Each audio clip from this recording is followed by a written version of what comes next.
Saudações, irmãos e irmãs, paz e bem e luz. Eu me chamo André Santos e hoje é o nosso quinto encontro do nosso estudo exegético e hermenêutico sobre o Natal de nosso Senhor Jesus Cristo. Antes de mais nada, peço a você que se inscreva em nosso canal, ative as notificações, aí o sininho para receber as notificações.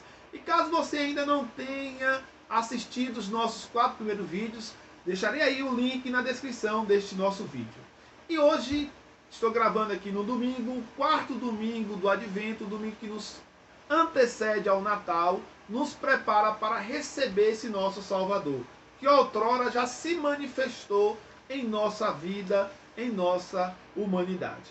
E hoje vamos ver como reflexão a figura de Maria, o sim de Maria, a resposta de Maria. Mais do que uma resposta de uma mulher, é uma resposta que nos envolve no projeto salvífico de Deus.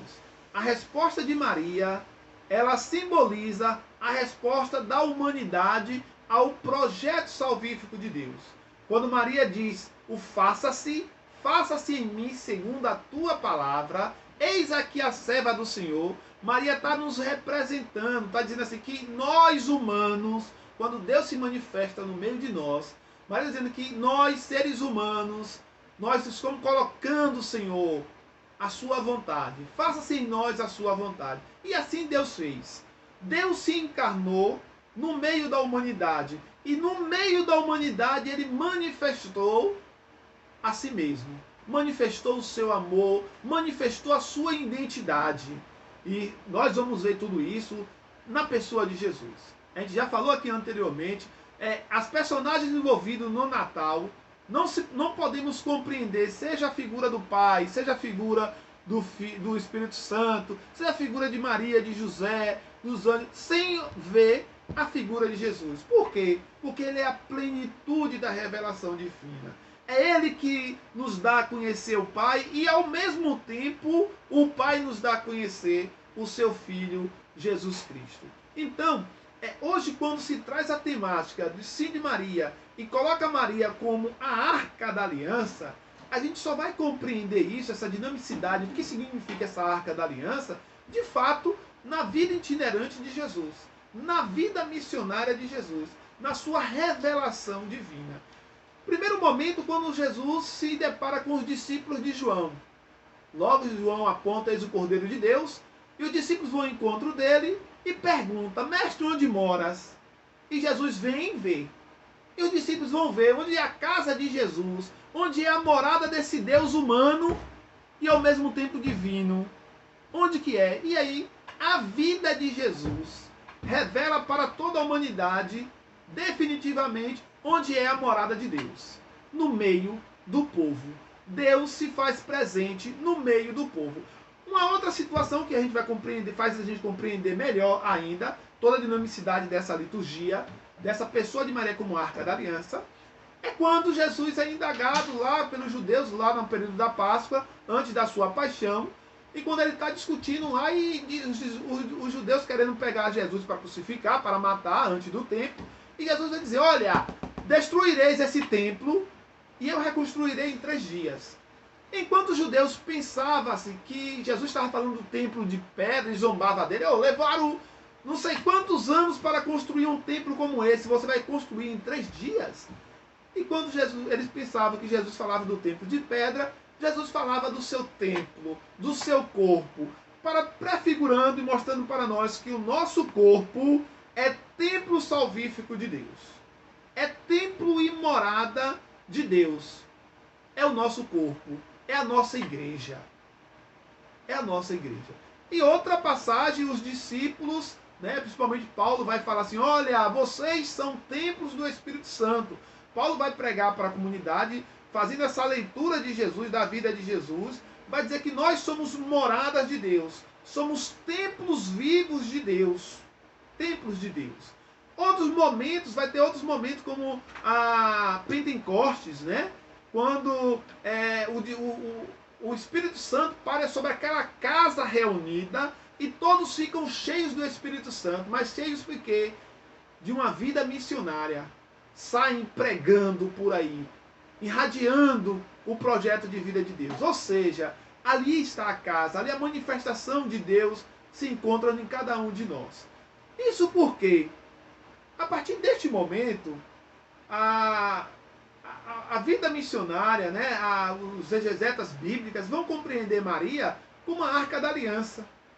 E vão fazer leituras bíblicas e vão relacionar a outras leituras, como a primeira leitura que foi oferecida hoje para os cristãos católicos, o apostólico romano, nós, a leitura de Samuel, onde vai fazer aquela preocupação de Davi em construir um templo para Deus, uma casa para Deus, porque o povo tinha uma arca, e a preocupação de Davi é assim, olha, eu como um rei, um humano, um rei, eu tenho um palácio como esse, e Deus não tem nada.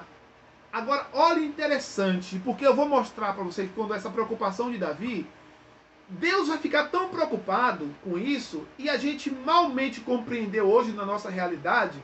Por quê? Porque quando o profeta Natan vai conversar com Davi, vai mostrar que a intenção de Deus é que a sua igreja seja construída pelo próprio povo. É o povo que vai construir essa igreja.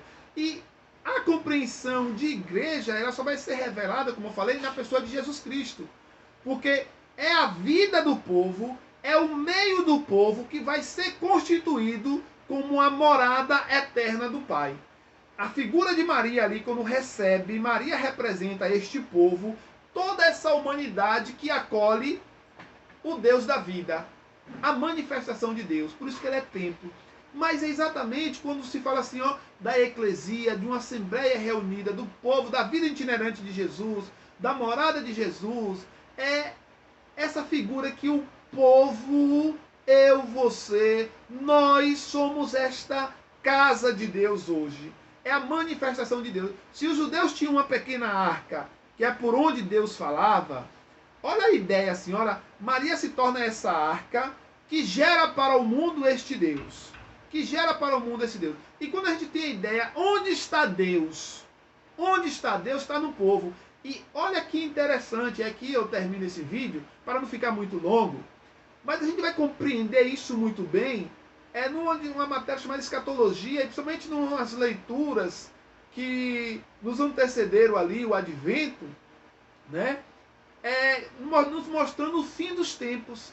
É aquela passagem que Jesus fala assim, ó, separa as suas direitas, a sua esquerda, os bons e os maus, vai dizer, vinde benditos de meu Pai, estive com fome, me deste de comer, estive com sede, me deste de beber, estive nu, me vestistes, estive preso, doente, foste me visitar. E aqueles vão dizer, Senhor, quando foi que te vimos? Quando foi que nós te vimos, te pegamos? E Jesus vai dizer, todas as vezes que fizestes isso, a um dos meus pequeninos, foi a mim que o fizestes.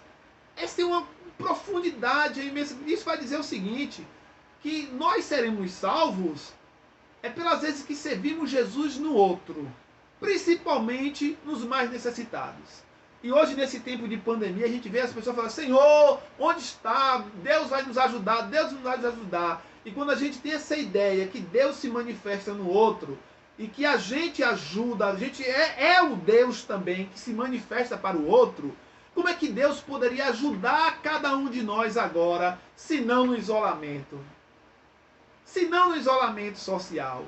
Se a gente tivesse essa ideia primeira, aí ficamos assim, como um povo antigo, esperando algo milagroso, aquela manifestação de Deus no trovão, nos raios, no vento, como uma coisa milagrosa. É como que os judeus esperavam o Salvador no seu reinado, o nosso rei, nosso Salvador, aquele descendente de Davi, como se fosse um guerreiro bravio, com seus soldados poderosos, que ia simplesmente massacrar o Império Romano, que estava dominando ali o povo na época, que ia descontar toda a maldade que o povo tinha sofrido. Essa é a ideia que infelizmente para por muitas seitas que se diz igreja por aí. Mas não é a ideia central salvífica de Deus. Quando Jesus vai mostrar, olha, todas as vezes que fizeste isso dos meus pequeninos, foi a mim que o fizeste. Isso vai dizer assim, que a casa, a morada de Deus é o povo. Eu sou morada de Deus, você é morada de Deus. E todas as vezes que a gente invoca o nome de Deus, a gente invoca também ajuda do outro, nós nos colocando a serviço do outro. É por isso que esse sim de Maria, ele se traduz em serviço. Faça-se em mim segundo a tua palavra. É o mesmo faça-se, uma criação que é renovada, né? Que está lá no início do Gênesis, onde Deus fala, façamos o homem a nossa imagem e semelhança.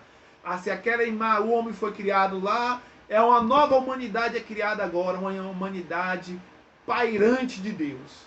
Uma humanidade que encontrou graça porque acolheu a palavra de Deus.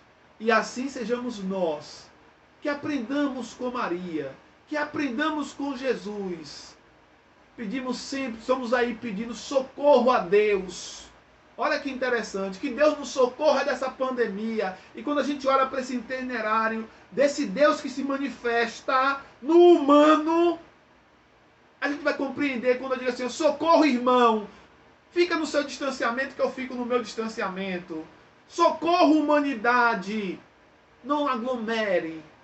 Isso é manifestação de Deus.